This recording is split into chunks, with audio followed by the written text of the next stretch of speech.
बिस्मिल्लाहिर्रहमानिर्रहीम। लाखों करोड़ों दरूद नबी अकरम सल्लल्लाहु अलैहि वसल्लम पर और उनके आल पर। सईद मुराद अली शाह साहब हमारे साथ तशरीफ रखते हैं। सर बहुत शुक्रिया आपका। ये फरमाइएगा कि मैंने आपके बड़े इंटरव्यूज देखे वज़ीर आला साहब, और आप हर इंटरव्यू में ये कहते हैं कि बिलावल भुट्टो साहब ही प्राइम मिनिस्टर होंगे, तो आपको कैसे पता चल जाता है कि बिलावल भुट्टो साहब ही वज़ीर आज़म होंगे? चले, आपने ये तो एडमिट किया कि मुझे पता चल गया ये कि बिलावल साहब इंशाल्लाह। एक तो शाह साहब बहुत शुक्रिया, पहले भी आपके साथ इंटरव्यूज की और बड़ा मजा आया है, और इंशाल्लाह आज भी हम खुल के बात करेंगे। देखिए, कोई तो वज़ीर आज़म होना है इस अगले इलेक्शन के बाद, और अक्रॉस द बोर्ड अगर आप देखें तो दो तीन चीजें देखनी है। एक तो अगर काबिलियत के हवाले से देखें तो मेरा ख्याल है कि इस मुल्क को अब जरूरत है एक नए जनरेशन के लीडर की, एक रिलेटिवली यंगर बल्कि यंग लीडर की, और ऐसे लीडर की जिसने अपने काम से ये साबित कर दिया हो कि वो इस मुल्क का नज़्म नक्श चला सकता है। तो आप अहलियत में समझते हैं नंबर वन। देखिए, शहबाज साहब से बेहतर है, मियां नवाज शरीफ साहब से बेहतर है, मौलाना फजल रहमान साहब से बेहतर है, इवन ज़रदारी साहब से। मैं किसी से कंपेयर नहीं कर रहा हूँ, सच नहीं। मैं कह रहा हूँ कि रिलेटिवली यंग आपको चाहिए ताकि वो इस मुल्क को आगे ले जा सके। अब again with all due respect to senior leadership, और बहुत अच्छी लीडरशिप है जो आपने नाम लिए, हर एक काबिल है और हर एक बेहतर है, लेकिन हमने अब इस मुल्क को आगे ले जाना है और अगले 20-25 साल एक स्टेबिलिटी, एक कंटिन्यूटी चाहिए, और वो मेरे ख्याल है कोई और नाम नहीं दे सकते। Number one for reasons known to us. फिर उनका मैंने जो कहा ना, उनका पॉलिटिकल एक्यूमेंट, जब पूरी के पूरी जमातें कह रही थी कि जी असेंबलियों से रिजाइन कर दो, और इमरान खान के खिलाफ एक मुहिम चलाओ, इन्होंने कहा नहीं जी हम असेंबली के अंदर करेंगे और आईनी तरीके से। और आप अदम एतमाद की बात कर रहे हैं? अदम एतमाद, मेरे ख्याल है ड्राइविंग फोर्स बिलावल भुट्टो साहब का आइडिया था, आपका ख्याल है? ड्राइविंग फोर्स क्या सबको पता है, बाकी सबने तो कहा था इसी वजह से तो हम पीडीएम या पीडीएम हमसे अलग हो गई थी, ये कह लें कि उनका ये ख्याल था कि असेंबलियों से रिजिग्नेशन देनी चाहिए। उन्होंने कहा वो वक्त नहीं आया। हाँ, ये ऑप्शन भी हो सकता है, लेकिन पहले हमें इन हाउस चेंज की जरूरत करने की जरूरत है, और हमने बाकी पॉलिटिकल पार्टीज को ये कन्विंस किया, सेटिस्फाई करना है कि जी जो हुकूमत उस वक्त की थी वो इस मुल्क के लिए मुनासिब नहीं है। फिर जब वो कामयाब हो गए और बिलावल साहब को फॉरेन मिनिस्टर बनने का मौका मिला, और फॉरेन मिनिस्टर के होते हुए 1.25 साल अब गुजर गया है, और जो उनकी परफॉर्मेंस रही है, जो उनकी हैंडलिंग रही है फॉरेन अफेयर्स के हवाले से, एग्जेम्पलरी है। क्या वो वक्त था जब हमसे कोई मुल्क बात नहीं कर रहा था, और क्या अब है कि हमसे हर एक, और बिलावल साहब के बहुत ज़्यादा दौरे में इवन हिंदुस्तान जाके भी जिस तरीके से उन्होंने अपने आप को प्रेजेंट किया, लोगों को पता चल गया है कि एहलियत के हवाले से वो किसी से कम नहीं है, अगर ज्यादा नहीं है तो किसी से कम भी नहीं। लेकिन शाह साहब उसके लिए वोट चाहिए ना आपको। पंजाब से कहां से वोट लेंगे आप? खैबर पख्तूनख्वा के अंदर पीटीआई आज भी बड़ी स्ट्रांग है, सिंध के अंदर जाहिर है आपकी 15 साल से गवर्नमेंट है, और यहाँ पे भी बहुत सारे मसाइल है, तो वोट कहां से लेंगे? मैं उसी पे आ रहा हूँ। मैंने कहा ना पहले तो एहलियत, क्यों मैं कह रहा हूँ, इसीलिए नहीं कह रहा कि सिर्फ कि मेरी पार्टी के लीडर है, लेकिन मैंने जज किया और मैंने हर लीडर के साथ काम किया। मुझे ये भी मौका हासिल हुआ है कि मैं 1, 2, 3, 4 प्राइम मिनिस्टर्स के साथ काम कर सकता हूँ, तो मैं वो भी देख सकता हूँ, एक जज कर सकता हूँ, और मैं बिलावल साहब के साथ भी ऑब्वियसली बहुत क्लोजली काम किया। अब आ जाएं आप वोटों पे। सिंध से शुरू करते हैं। सिंध में 2008 के बाद 13 से 18 हर दफे हमने ज्यादा वोट लिए, ज्यादा सीटें ली। 18 के बाद मेरा ख्याल है कि अल्लाह ताला की शुक्र है कि हमारी सिंध के अंदर परफॉर्मेंस अच्छी रही है, और ये वाजे भी है, अभी लोकल गवर्नमेंट इलेक्शंस हुए हैं, हमने हर डिस्ट्रिक्ट जीता है, कराची हैदराबाद की मेयर भी ले गए। तो ये अगर आप सारी सीट्स भी ले लें सिंध से, आगे चले ना, तो चले सिंध में आप नहीं बन सके, मान के सिंध की सारी सीटें आपने दे दी हमें, सारी ले लें, आप दे दी ना आपने, हमने, और हमने इंशाल्लाह ताला लोगों की मदद से लोगों के वोट चलेंगे। बलूचिस्तान में आपने रिसेंट टाइम से देखा होगा कि बहुत ज्यादा लोग पीपल्स पार्टी ज्वाइन कर रहे हैं, और बलूचिस्तान की सीटें 2 कम हैं, उनकी सीटें ज्यादा होनी चाहिए, उनकी आबादी अभी ज्यादा भी हो रही है, और मैं सपोर्ट करूंगा कि उनकी सीटें बढ़ाई जाए, लेकिन जो भी सीटें हैं उसमें भी हम मेजॉरिटी इंशाल्लाह ताला पीपल्स पार्टी बलूचिस्तान की गवर्नमेंट भी बनाने की पोजीशन में है। लेकिन वहां पे मौलाना बड़े तगड़े हैं जी, सारी पॉलिटिकल पार्टीज है, सबके लिए इज्जत है। केपीके में आपने कहा पीटीआई का जोर है, पता नहीं उनके अपने जो 10 साल उनके साथ, 10 नहीं 8.5 साल रहे हुकूमत में, पहले चीफ मिनिस्टर रहे, फिर वो डिफेंस मिनिस्टर है, डिफेंस मिनिस्टर सीनियर मिनिस्टर होता है। परवेज खट्टर साहब की बात कर मैं रहा हूं। नाम क्या ले लूं, वही उनको छोड़ के चले गए पीटीआई को। लेकिन तो परवेज खट्टर साहब पार्टी बना रहे हैं, लेकिन पीटीआई के लोग टूट नहीं रहे उनसे। उनके पास आज भी 15 से 20 से ज्यादा एमपीएस नहीं है। मुझे 15 से 20 एमपीए बहुत बड़ी तादाद होती है। हाँ, लेकिन सारी पार्टी जो है ना वो कह रहे हैं कि आजाद इलेक्शन लड़ेंगे, लेकिन हम आपको ज्वाइन नहीं कर रहे। देखते जो भी, मुझे नहीं पता केपीके, लेकिन मेरा ये ख्याल है कि हिस्टोरिकली केपीके में पाकिस्तान पीपल्स पार्टी की हुकूमत रही है। आखिरी हुकूमत दो बहुत पहले थी, 1993 के बाद हमारी हुकूमत उधर नहीं आई है। 2010 में भी हमने अच्छी खासी सीटें ली थी, लेकिन जरदारी साहब ने, प्रेसिडेंट जरदारी ने उस वक्त रिकंसिलिएशन की वजह से एएनपी के साथ कोलिशन बनाई, और हमारी अच्छी चांस है कि हम एक साइजेबल नंबर ऑफ, अगर मेजॉरिटी नहीं भी ले जाते तो एक अच्छी तादाद में सीटें केपीके से ले जाएंगे। अब इन तीनों सूबों में मिला के मेरा ख्याल है हम आराम से नंबर 1 से ऊपर पार्टी होंगे। आगे पंजाब जो सबसे बड़ा सूबा है, पंजाब में 148 एमएन है, 148 सीटें हैं कौमी असेंबली की। पंजाब में 148 तो नहीं, लेकिन काफी जमातें हैं। पाकिस्तान मुस्लिम लीग नवाज डेफिनेटली उनका एक है होल्ड, पीएमएल-क्यू है, पीएमएल-एन है, सॉरी ये पीटीआई है, आईपीपी नहीं बनी है, वो है, टीएलपी का भी थोड़ा बहुत जोर है उधर, और पीपल्स पार्टी। अगर बड़ी बड़ी जमातें ले लें तो 6 जमातें तो आप गिन सकते हैं, ठीक है। 6 जमातों में मेरा ख्याल है कि पीपल्स पार्टी अगर लार्जेस्ट पार्टी नहीं भी बने तो अच्छी खासी सीटें ले जाएगी, और ये सब जब कंबाइन करेंगे तो पाकिस्तान की, अगर आप कहें वो जो 272 सीटें होती है उसका 50% ना भी ले जाए तो एक साइजेबल मेजॉरिटी, एक साइजेबल नंबर ले जाएगी, सबसे बड़ी पार्टी जरूर होगी। तो और ये सिंगल मेजॉरिटी पार्टी होगी आपकी, और सिंगल लार्जेस्ट पार्टी होगी, और कोलिशन गवर्नमेंट बना रहे हैं, कोलिशन भी होगी, कोलिशन बनेंगी। आप ये तो हर एक आदमी कह रहा है कि कोलिशन बनेंगी, और तो कोलिशन में आईपीपी के साथ जाएंगे आप या पाकिस्तान मुस्लिम लीग नून के साथ जाएंगे? ये लीडरशिप का फैसला होगा, और ये ऑब्वियसली इलेक्शन के बाद। लेकिन सर आप एडवांस में तो नहीं कह सकते ना कि कौन सी जमात कितनी सीटें लेगी। एक चीज मैं आपको बताऊं, मैं बड़ा ऑप्टिमिस्टिक हूं कि largest single party Pakistan Peoples Party, इस पे आप मेरे से यकीन रखें। बाकी आगे इसमें देखिए आपने जो सिनेरियो क्रिएट किया उसमें यूं लगता है कि पाकिस्तान मुस्लिम लीग नून फारिग हो चुकी है, ना वो सिंध के अंदर है, ना वो खैबर पख्तूनख्वा के अंदर है, ना वो बलोचिस्तान के अंदर है, और पंजाब भी उनके हाथ से निकल गया। मैंने आपको कहा ना कि हम सब मिला के सिंगल लार्जेस्ट पार्टी बन जाएंगे, और पाकिस्तान मुस्लिम लीग नून नवाज जो है वो भी कोशिश करी कि वो पॉलिटिकल पार्टी है। इस वक्त हम कोलिशन में, फेडरेशन में, मियां शहबाज शरीफ साहब प्राइम मिनिस्टर हैं, वो जरूर अपने। लेकिन सर आपका ख्याल है कि खैबर पख्तूनख्वा में वो नहीं हासिल कर सकेंगे वोट, वो बलोचिस्तान से नहीं हासिल कर सकेंगे, वो सिंध से हासिल नहीं कर सकेंगे, पंजाब में थोड़ा सा हासिल कर लेंगे? आपका मैंने ये नहीं कहा आपको खैबर पख्तूनख्वा में बिल्कुल वोट नहीं लेंगे। मैंने ये भी नहीं आपसे कहा कि खैबर पख्तूनख्वा में हम सिंगल लार्जेस्ट पार्टी होंगे, हम जो मेजॉरिटी पार्टी होंगी, सॉरी मेजॉरिटी। मेरा ये ख्याल है कि पाकिस्तान पीपल्स पार्टी सिंध और बलूचिस्तान में इंशाअल्लाह ताला गवर्नमेंट्स बनाएगी, और पंजाब और केपीके में मेजर प्लेयर होंगे। और अगला प्राइम मिनिस्टर बिलावल भुट्टो है। अगला प्राइम मिनिस्टर बिलावल भुट्टो जरदारी साहब है। हाँ जी, और मियां नवाज शरीफ और मियां शहबाज शरीफ का कोई चांस नहीं? चांस देखिए, हर एक आदमी इलेक्शन लड़ेगा, मैं तो अपना पॉइंट ऑफ व्यू दे रहा हूं, और मैं उसके पीछे कुछ नंबर्स और कुछ हकीकतें रख रहा हूं। ठीक है, हकायक रख रहा हूं। अच्छा सर, ये फरमाइएगा कि आपका एक डिफरेंस है कि वक्त पे इलेक्शन होने चाहिए या एक महीना लेट होने चाहिए। आपका ख्याल ये है कि गवर्नमेंट को मुद्दत पूरी करनी चाहिए, असेंबली वक्त से पहले नहीं टूटनी चाहिए, जबकि पाकिस्तान मुस्लिम लीग नून ये चाह रही है कि 4-5 दिन पहले असेंबली तोड़ के इलेक्शन जो नवंबर में करवाए जाए। तो आप क्यों चाहते हैं कि अक्टूबर के अंदर ही हो? लेकिन उससे पहले मैंने ब्रेक लेनी चाहिए सर, एक छोटी सी ब्रेक, और ब्रेक के बाद दोबारा जरूर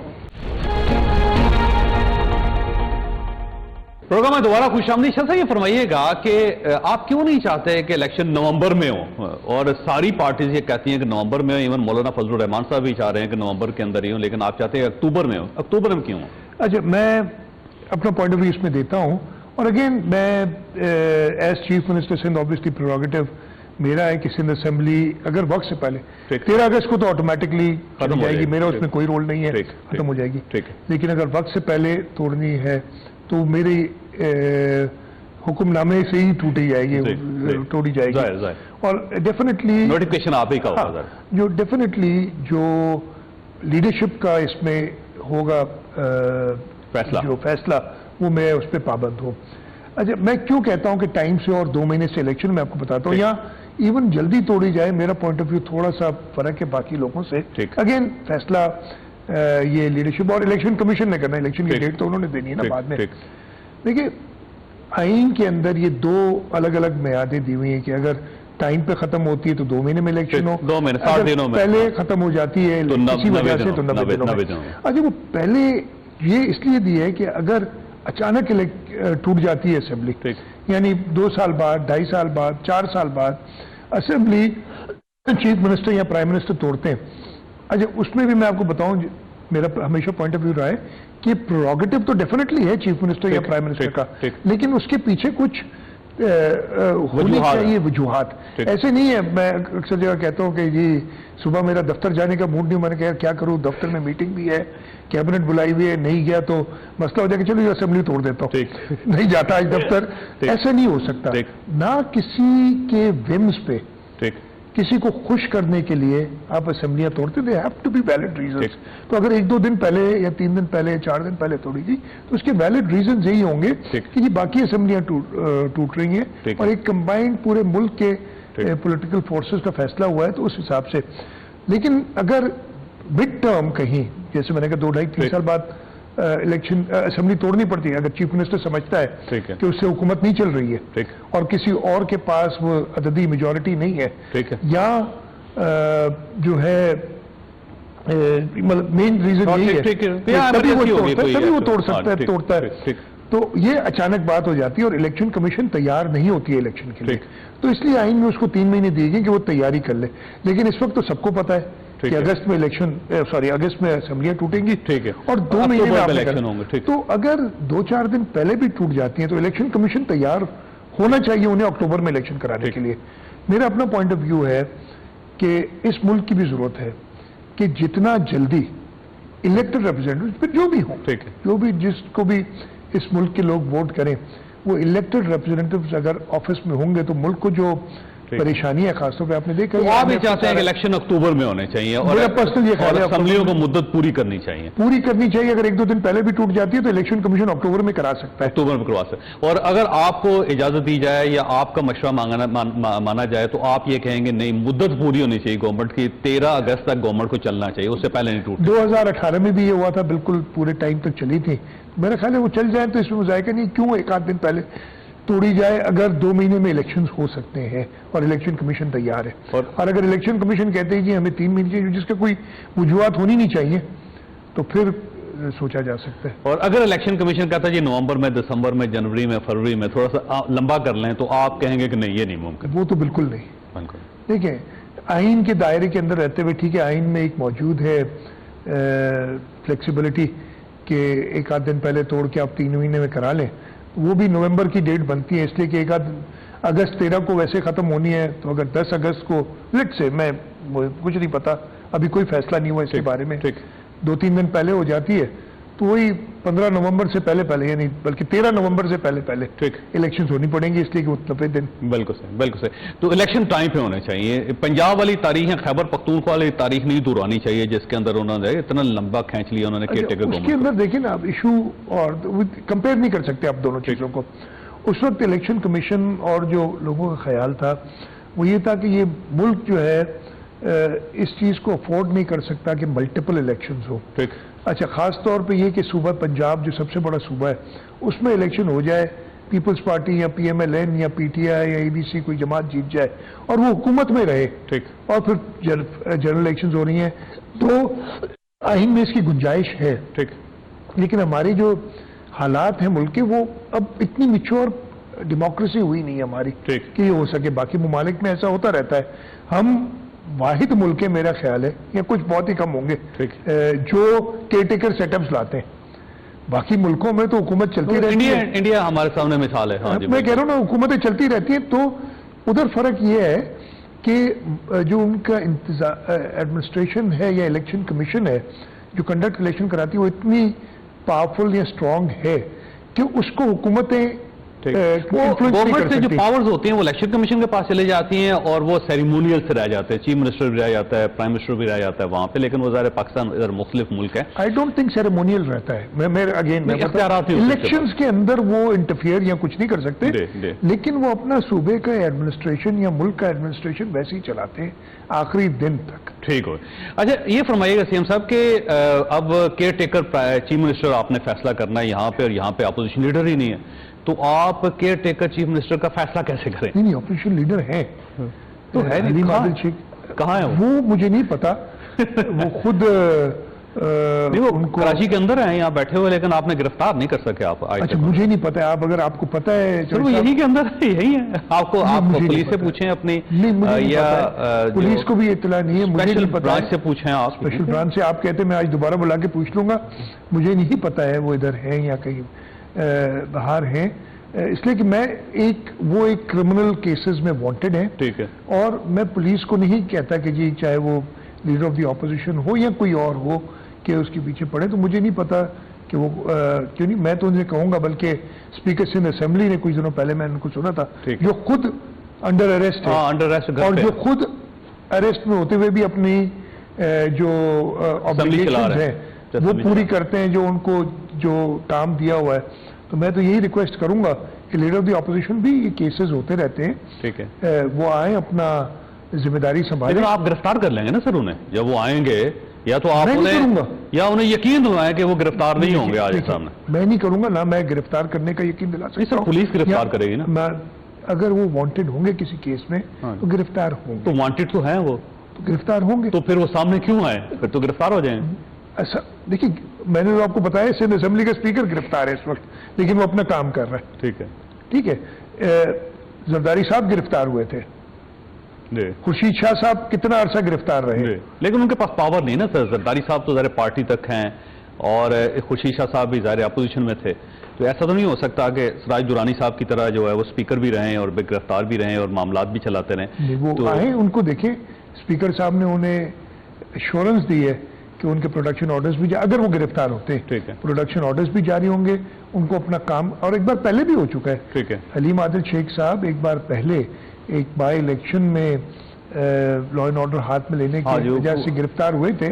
उस वक्त भी वो लीडर ऑफ द ऑपोजिशन थे, उस वक्त वो रुपोश नहीं हुए, वो गिरफ्तार हुए, उनको असेंबली लाया जाता था, वो अपना काम कर रहे थे, तो कितना कोई बड़ा मसला नहीं। अगर वो गिरफ्तार होते हैं तो एक स्पीकर साहब प्रोटेक्शन ऑर्डर भी जारी करेंगे उनका, स्पीकर साहब को प्रोरोगेटिव, और उन्होंने कहा है कि मैं करूंगा, करेंगे।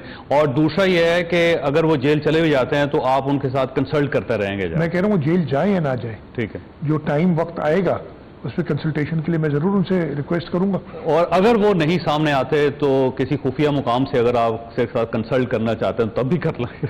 मेरा ख्याल है वो मुनासिब नहीं होगा, मैं अभी इस वक्त नहीं कोई कमेंट कर सकता इस पे। ऐसा क्यों करेंगे? लीडर ऑफ द ऑपोजिशन है असेंबली में, ठीक है, आप खुद सोचिए, सिंध असेंबली के लीडर ऑफ द ऑपोजिशन है, कोई इन एग्जाइल किसी उसमें नहीं है, और इस मुल्क में आप तो कह रहे हैं कराची शहर में, which is news for me, तो आएंगे, कोई ऐसा मसला नहीं होगा। मतलब ये चीजें तो होती हैं, आपने अगर गिरफ्तार हो भी, और मैं तो श्योर के गिरफ्तार होंगे, तो पुलिस देखेगी ना क्या जरूरत है। आप सर उनको ये एक फैसिलिटी दे सकते हैं कंसल्टेशन के लिए, कि कंसल्टेशन के लिए आएंगे तो उनको गिरफ्तार नहीं किया जाएगा, कंसल्ट करके वापस चले जाएं, ठीक है, उसके बाद पुलिस दोबारा गिरफ्तार कर ले। के लिए अलग अलग तो नहीं हो सकता ना, ऐसे फिर और लोग भी कहेंगे कि जी हमें ये फैसिलिटी हमें भी दी जाए। तो अब सर अगर फर्ज करें वो नहीं आते तो आपके पास ऑप्शन क्या है? फिर पार्लियामेंट्री पार्टी में जाएंगे आप, या इलेक्शन कमीशन को ये फैसिलिटी देंगे कि वो फैसला कर ले? मुझे देखिए, मेरा नहीं ख्याल, मेरा ख्याल है कि हलीम आदिल शेख साहब जब वक्त आएगा, उसमें भी टाइम है, ये नहीं कि आज हमने कंसल्टेशन करनी है।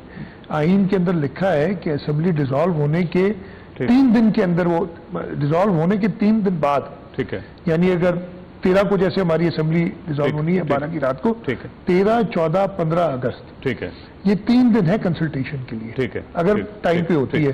तो जब वक्त आएगा तो मेरा ख्याल है हलीम आदिल शेख साहब अपनी आईनी जिम्मेदारी पूरी करेंगे। आइन में उनको ये आईनी, मतलब एक तरफ तो आप अपनी कानूनी जिम्मेदारी भी पूरी नहीं कर रहे अगर आप एब्सकॉन्ड कर रहे हैं, ठीक है, लेकिन आइन तो कानून से भी ऊपर है ना, ये आईनी जिम्मेदारी लीडर ऑफ द ऑपोजिशन की, मैं चाहूंगा कि वो पूरी करें। आप मुझसे दरख्वास्त कर रहे हैं कि भाई साहब आ जाएं, आपकी बड़ी मेहरबानी, जरूरत पड़ गई आपकी। अभी नहीं, जब वक्त आएगा, अभी आना चाहिए, अभी आ जाए, मैं वो किसी मना नहीं कर रहा, लेकिन उस वक्त जरूर दरख्वास्त करूंगा।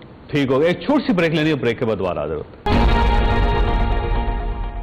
प्रोग्राम में दोबारा खुशामदी शाह साहब आपके बारे में एक खबर गर्दिश कर रही है कि अब आप इस्लामाबाद जाएंगे, अब शायद अगली मरतबा चीफ मिनिस्टर आप ना हो, नासिर शाह साहब हो या शर्जील मेमन साहब हो, वो उनकी बड़ी कोशिश है, और अब आप इस्लामाबाद के अंदर आपकी पार्टी भिजवाना चाहती है, तो ये ऐसी खबर है? मुझसे अभी तक पार्टी लीडरशिप नहीं कहा, लेकिन डेफिनेटली जो पार्टी का फैसला होगा, मुझसे नहीं कहा, आपसे अगर किसी ने जिक्र किया तो मुझे नहीं पता। वो खबर गर्दिश कर रही है, खबर वो अब तो अफवाहें हैं ना सारी, हर तरफ अफवाहें बिल्कुल हैं। मुझसे अभी तक मैं आपको बताऊंगा, लेकिन ये पार्टी लीडरशिप का प्रेरोगेटिव है कि मैं तो कई बार कह चुका हूं कि मुझे ये यकीन भी नहीं है कि मुझे टिकट मिलेगा कि नहीं मिलेगा। उस वक्त जब हम जाते हैं टिकट के लिए, मैंने अभी भी अप्लाई किया है, ठीक, जैसे होता है तरीकेकार, हमारा एक पार्लियामेंट्री बोर्ड बैठता है और शहीद मोहतरमा बेनजीर भुट्टो के जमाने से तरीकेकार ये है, मैं खुद पार्लियामेंट्री बोर्ड का मेंबर हूं, लेकिन जब मेरी टिकट का फैसला होगा ना, यानी मेरी कॉन्स्टिट्यूंसी का, तो मुझे कमरे से बाहर निकलना पड़ता है। ठीक, दूसरे फैसला करें, वो दूसरे फैसला करते हैं। अजय शाह साहब, आपने यकीनन 8 साल से आप चीफ मिनिस्टर हैं और उससे पहले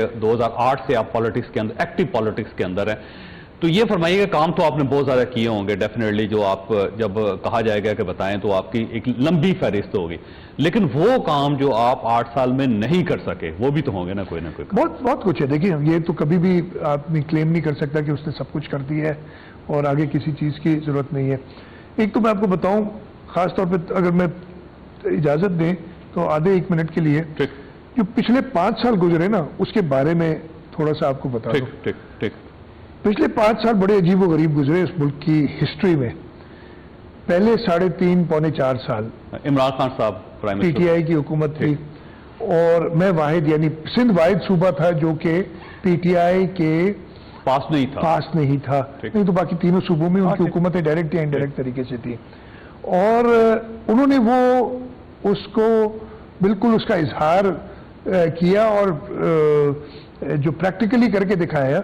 बल्कि इतना हद तक मुझे तो इमरान खान की ये भी एक मीडिया टॉक थी या कहाँ था मुझे नहीं पता, कहा जी सिंध तो हमारा है ही नहीं। ठीक, और नहीं करते थे वो, इमरान कराची को नहीं करते। लफ्ज ये करना कि सिंध तो हमारा है ही नहीं, और वो तो ये चाह रहे थे कि पाकिस्तान से ही उसको निकाल दिया जाए, इसलिए कि पीटीआई की लोग, सिंध के लोग सुन नहीं रहे।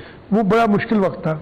उस मुश्किल वक्त में फिर हमारे साथ कोविड वाला टाइम था, 2020 का फ्लड आया, पिछले साल फिर अप्रैल में हुकूमत चेंज हुई, हम कोalition में है, फेडरल गवर्नमेंट में कदरे बेहतर, बहुत ज्यादा बेहतर माहौल चेंज हुआ, और अनफॉर्चुनेटली जो पिछले साल का फ्लड आया उसने हमें स्लो डाउन किया, तो हम काफी चीजें करना चाह रहे थे जो स्लो हो गई।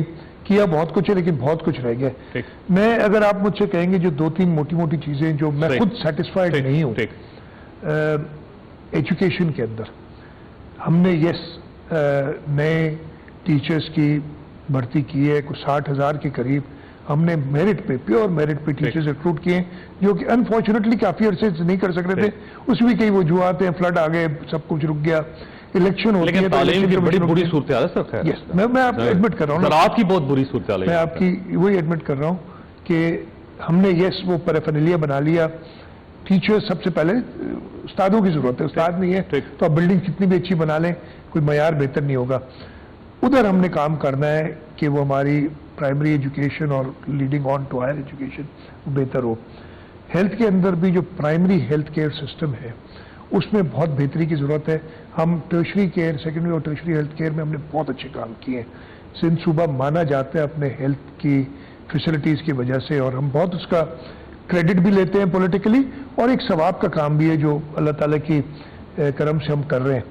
लेकिन प्राइमरी हेल्थ जो है उसका इशू बिल्कुल है अभी तक, जो कि हमें सही करना है। बाकी अगर आप देखें तो इंफ्रास्ट्रक्चर हमने काफी बेहतर कर दिया है। रात में बहुत पुअर है। देखें ना, जुल्फिकार अली भुट्टो साहब ने लाड़काना के अंदर एक राइस रिसर्च सेंटर बनाया था, उसके बाद आज तक पूरे सूबे के अंदर आपने ज़राअत के ऊपर कोई काम नहीं किया। I agree. देखिए, हमने भी कम किया है, और अनफॉर्चुनेटली फेडरल गवर्नमेंट का फोकस ज़राअत नहीं रहा था, और उस वजह से वो ट्रिकल डाउन इफेक्ट हुआ। मैं किसी को ब्लेम नहीं करना चाहता।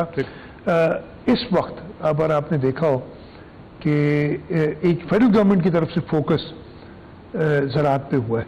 अभी रिसेंटली एक कॉन्फ्रेंस, बाहर से इन्वेस्टर्स बुलवाए जा रहे हैं, और उसमें एस्टैब्लिशमेंट का, यानी अफवाज पाकिस्तान का बड़ा उनका भी रोल है। डेफिनेटली वो भी बड़ी एक्टिव रोल प्ले कर रहे हैं, और ये मेरे ख्याल से बड़ा टाइमली है, बड़ा लो हैंगिंग फ्रूट है।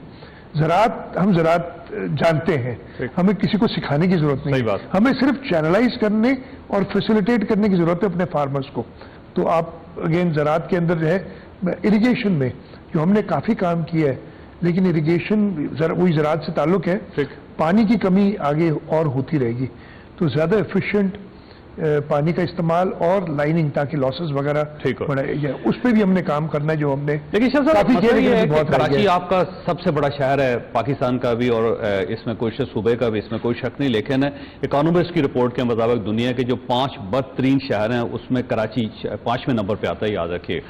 तो शहर के अंदर आप स्ट्रीट क्राइम नहीं रोक सके, शहर के अंदर आप डकैतियां नहीं रोक सके, कच्चे के डाकू जो हैं वो ज़ाहिर थोड़े से बाहर हैं और वो ऑपरेट कराची के अंदर से करते हैं बैठ के, वो आपके सामने पोल्यूशन में ये है।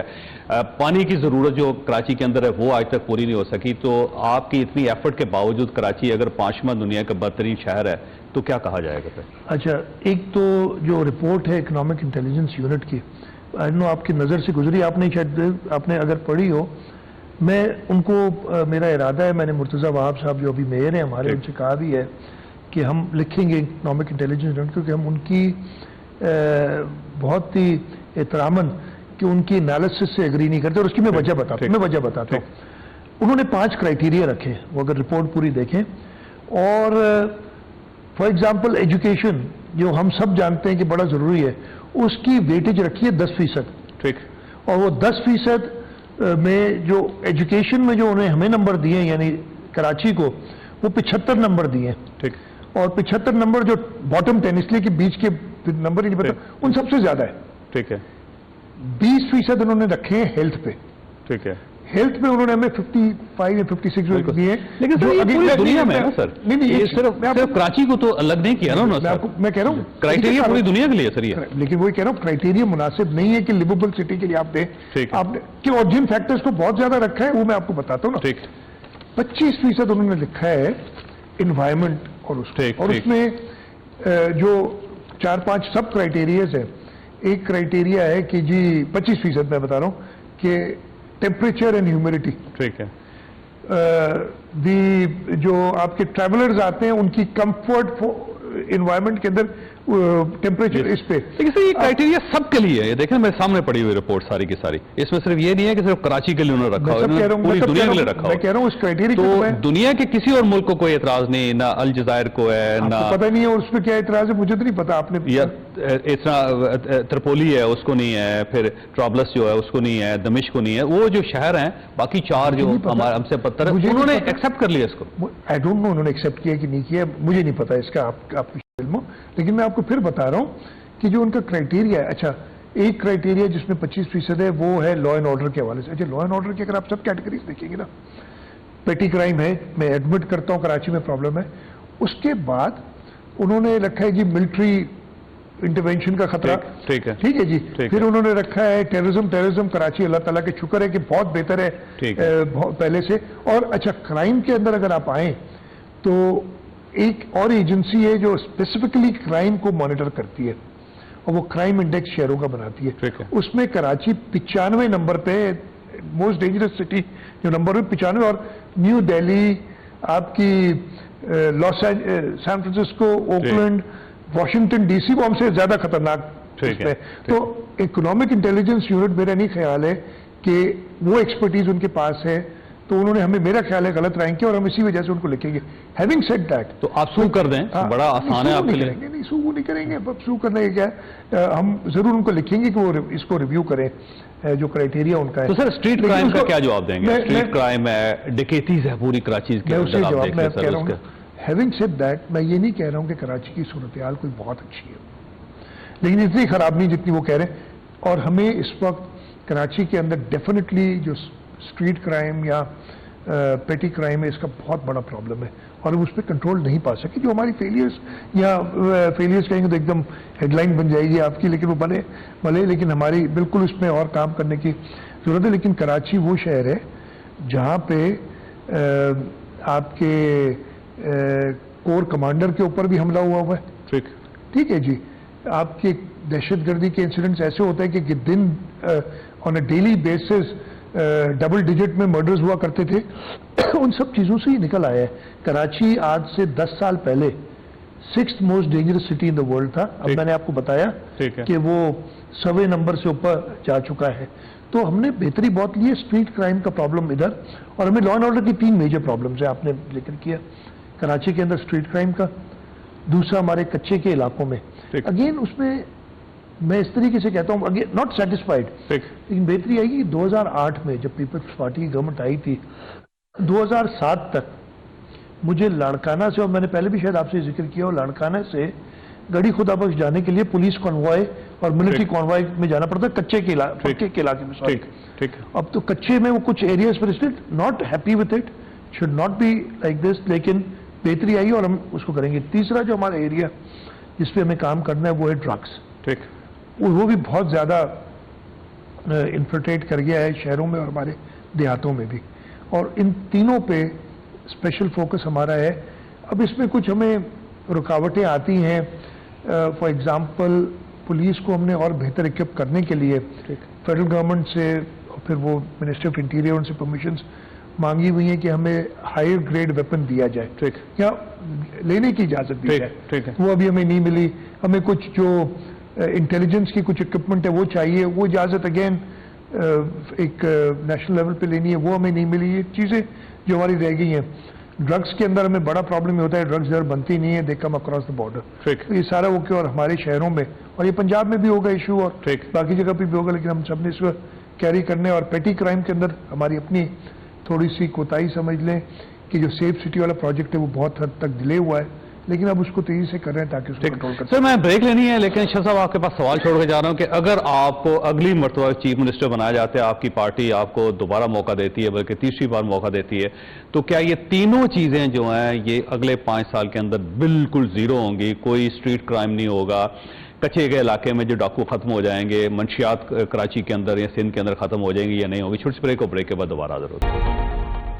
प्रोग्राम में दोबारा खुशामदीद। शाह साहब, आपने तस्लीम किया कि स्ट्रीट क्राइम है, आप कंट्रोल नहीं कर सके। मंशियात आपने कहा कि फैलती चली गई है, कराची से लेके सिंध के अंदर है, फिर कच्चे के इलाके के ये डाकू हैं, आप तीनों काम नहीं कर सके। अगर आपको फिर मौका मिले तो आप ये कर देंगे, इंश्योर करवाते हैं? देखिए इंशाल्लाह ताला कोशिश करेंगे। आपने वो जो ब्रेक में जाने से पहले कि सब जीरो हो जाएगा, ये गारंटी मैं आपको, क्योंकि हर चीज जीरो हो जाएगी पॉसिबल। ठीक, अल्लाह ताला मदद करेंगे तो जीरो भी इंशाल्लाह करने की कोशिश करेंगे। इसलिए कि इतने बड़े शहर में, कराची जैसे शहर में, मैं आपको बताया ये तो हम एक रिसोर्सेज की कमी है, अनप्लान्ड कराची की ग्रोथ है, लेकिन जो बड़ी प्लान्ड सिटीज है ना दुनिया की, शिकागो का स्ट्रीट क्राइम शायद कराची से ज्यादा हो, मुझे नहीं इस वक्त पता, लेकिन मैं ये बड़ी कह सकता हूँ आपको। और शिकागो प्लान्ड सिटी होगी और वहां पे लेकिन शिकागो से बाकी चीजों में बहुत अच्छा है ना, मैं वही कह रहा हूं, लोगों को पानी मिलता है, टूटी खोलते पानी मिलता है। यहाँ तो टैंकर, मेरा ख्याल आपके घर में भी टैंकर ही आता है। अच्छा, ये बताए मुझे कि चले हमारे यहाँ तो ये प्रॉब्लम है ना, जिस वजह से स्ट्रीट क्राइम बढ़ा है। मैं तो इसको दूसरी तरफ से लूंगा, शिकागो में पानी भी आता है फिर भी स्ट्रीट क्राइम सबसे ज्यादा है, तो वहां तो पुलिस और भी बेकार है, नकार है।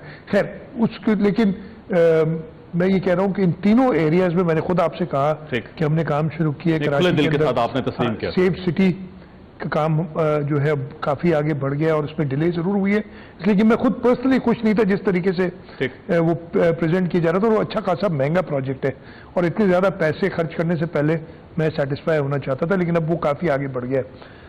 जो मंशियात के हवाले से खासतौर पर पिछले 1 साल में जो हमारे फेडरल मिनिस्टर हैं एंटी नारकोटिक्स के, बुगटी साहब, उनके साथ मेरी कम से कम 3 या 4 मीटिंग्स हुई हैं, और हमने फेडरल गवर्नमेंट और प्रोविंशियल गवर्नमेंट के एक्साइज टैक्सेशन, पुलिस और उनके एंटी नारकोटिक्स फोर्स के साथ मिलकर टीम्स बनाई हैं ताकि इसकी रसद खत्म की जा सके और फिर इनकी डिस्ट्रीब्यूशन खत्म की जाए। ये तो ऐसी चीज है जिसको मैं बड़ा पर्सनली भी लेता हूँ कि हमें इसको कंट्रोल करना चाहिए। पॉलिटिकल रीजंस या अदर, और हमारी फ्यूचर जनरेशन तबाह हो जाएगी अगर हमने इसको नहीं संभाला। कच्चे के डाकू, जैसे मैंने कहा कि हमारी कोशिश है कि हम पुलिस को, और हमने काफ़ी काम इस पर किया है कि ज़्यादा इक्विप करें, उनको बेहतर हथियार दें। और लोग मुझे कहते हैं कि ये क्या बात है डाकू, और ये आता है मीडिया में कि डाकुओं के पास वो हथियार है, आपके पास नहीं है। आर्मी की मदद लेना सर, आप फौज की मदद लेके वन फॉर ऑल इस मसले को खत्म करें। हमने कहा है और हमने ये भी कहा इसलिए कि हमें कुछ ऐसे इक्विपमेंट की जरूरत थी जो कि फौज माहिर है चलाने में, तो हमने उनसे कहा है कि वो आए और इंटरवीन करें। उनका ये ख्याल है कि इन सारी चीज़ों से इस्तेमाल करने का जो कोलैटरल डैमेज है वो बहुत ज्यादा हो सकता है। ठीक है। इस वजह से तो वो हमारी बात पहले भी हुई है आर्मी से, अभी भी हम कंटिन्यू कर रहे हैं। और कोई सर वो जो ऑपरेट करते हैं वो कराची जैसे शहर से करते हैं, लाहौर से करते हैं, कराची से करते हैं, यहाँ बैठ कर रैंसम लेते हैं वो कराची के अंदर, तो ये कम से कम तो आपको रोकना चाहिए ना? वो कम है बहुत। मेन तो जो है कच्चे वाले वो उधर ही से। कराची में एक और प्रॉब्लम है हमारे पास जो शॉर्ट टर्म किडनैपिंग्स का है। ठीक है। वो करते क्या है कि जी मुझे किडनैप किया, सड़कों पर सारा दिन घुमाते रहे, घुमाते रहे, घर वालों को फोन कराया, इतने पैसे लेके और 10 लाख 15 20 25 लाख जल्दी से कमाए और निकल गए। कराची में ये फिनोमेना है जो कम हो गया बहुत पहले ठीक से। है, ठीक है। एक वक्त था कि ये बहुत बढ़ गया तो इसको हमने काफी हद तक कंट्रोल किया, लेकिन अभी भी मैं ये नहीं कहूंगा बिल्कुल जीरो हो गया, तो इसको कंट्रोल किया है। अच्छा, इन्वेस्टमेंट है ना, हम पूरी दुनिया से कह रहे हैं कि इन्वेस्टर्स को पाकिस्तान के अंदर आना चाहिए, लेकिन जो बाहर से इन्वेस्टर्स आते हैं वो कहते हैं जी पाकिस्तान में हमारे साथ बड़ा बुरा सलूक होता है। एक मैं मिसाल आपको देता हूं, एक साहब है नसीम शहजाद साहब, आप डॉक्टर नसीम शहजाद साहब आप उनको जानते होंगे। वो सिंगापुर के अंदर उनकी वो कंपनी है, कंस्ट्रक्शन कंपनी, दुनिया की 5वीं बड़ी कंस्ट्रक्शन कंपनी है, $25 बिलियन की कंपनी है। उन्होंने कराची के अंदर आके $100 मिलियन की इन्वेस्टमेंट की और उसके बाद उनकी लिटिगेशन। अब FIA उनके पीछे है, पुलिस उनके पीछे है, वो कराची नहीं आ सकते, पाकिस्तान में दाखिल नहीं हो सकते। 17 इम्तियाज एक साइड पे है और दूसरी साइड पे एक बंदा पाकिस्तान के अंदर जो है वो नहीं आ सकता।